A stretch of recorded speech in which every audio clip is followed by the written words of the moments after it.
राज्यसभा के 5 सीटों पर चुनाव होने हैं और इसको लेकर देखिए जनता दल यूनाइटेड में फिलहाल आरसीपी सिंह का कार्यकाल उसमें पूरा हो जाएगा और फिलहाल आरसीपी सिंह केंद्र में मंत्री भी हैं।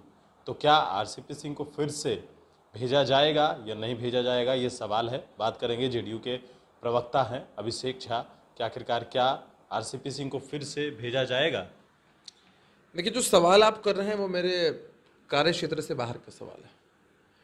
पार्टी के प्रवक्ता के रूप में हम लोग अधिकृत नहीं हैं और आपने जिस मसले की चर्चा की है, ऐसे किसी भी मसले पर जो निर्णय होता है वो पार्टी का शीर्ष नेतृत्व, राष्ट्रीय नेतृत्व सही समय पर लेता है। तो अभी यह सवाल ही हमारे हिसाब से वाजिब नहीं, हालांकि आपको अधिकार है कोई भी सवाल पूछने का, लेकिन सही समय पर फैसला इसका पार्टी का राष्ट्रीय नेतृत्व लेता है। अच्छा, एक सवाल है कि जीतन राम मांझी की पार्टी हमने एक मांग किया है, आपके सहयोगी ही हैं, कह रहे हैं कि राष्ट्रीय जनता दल से उन्होंने मांग किया कि हिना साहब को जो है वो भेजना चाहिए राज्यसभा। कैसे देखती है जेडीयू इसको?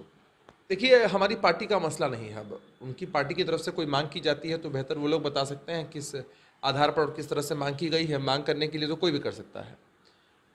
आप ही मांग कर सकते हैं कि आपको राज्यसभा भेज दिया जाए। तो यह राष्ट्रीय जनता दल को निर्णय लेना है, उनकी तरफ से कौन लोग उम्मीदवार होंगे। अब इसमें हमारी पार्टी की कोई विशेष प्रतिक्रिया नहीं है। राष्ट्रीय जनता दल की बात कर रहे हैं, जगदानंद सिंह लंबे समय से आरजेडी में है, कहा जा रहा था कि उनको राज्यसभा भेजा जाएगा, लेकिन अब तक नामों की कोई चर्चा नहीं। देखिए, अभी तो पहले टीका टिप्पणी करना उचित हमारे हिसाब से पूर्णतः नहीं होगा, क्योंकि अभी नामों की चर्चा हो रही है। क्या फैसला लेती है कोई पार्टी वो तो अलग की बात है, लेकिन लंबे समय से जगदा बाबू को कुछ नहीं मिल पा रहा है। अब यह तो जगदा बाबू को सोचना है कि उन्होंने समाजवाद की विचारधारा पर अपनी राजनीति की शुरुआत की थी और आज परिवारवाद के सामने नतमस्तक हैं। किस तरह से अपने पॉलिटिकल समायोजन के लिए लालू परिवार के सामने उनको नतमस्तक होना पड़ता है, किस तरह से तेज प्रताप यादव जी से आए दिन वो अपमानित होते रहते हैं। इन सारी चीज़ों को बर्दाश्त करके भी वो पार्टी में बने हुए हैं और उसके बावजूद यदि उन्हें कुछ नहीं मिलता है या तो उनके लिए चिंतन का विषय है।